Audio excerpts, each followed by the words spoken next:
Hey yo, what's up mga guys? Magandang araw po sa lahat. At ang akin pong ipapakita ngayon ay yung akin pong mga alaga na lovebird. Yung parakeet na lovebird ko po, yan pong mga yan.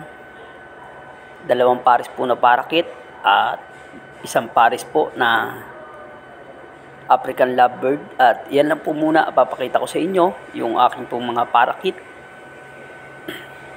Bali, yan sila.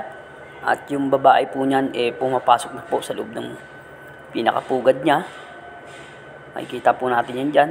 Talagang pumapasok na po. Then, dito rin po sa kabila, yung kulay dilaw na babae, pumapasok na rin po sa kanyang pinakapugad at nangitlog na po. Kaya lang po, yung dilaw na yan, nangitlog po, hindi niya po, kinain niya po yung kanyang itlog. Nabutas niya po, binutas niya po yun. At ewan ko lang po kung nagtuloy-tuloy. And then ito po naman yung kulay green. Hindi naman po kinakain yung kanyang itlog. At minsanan ko lang po tiningnan.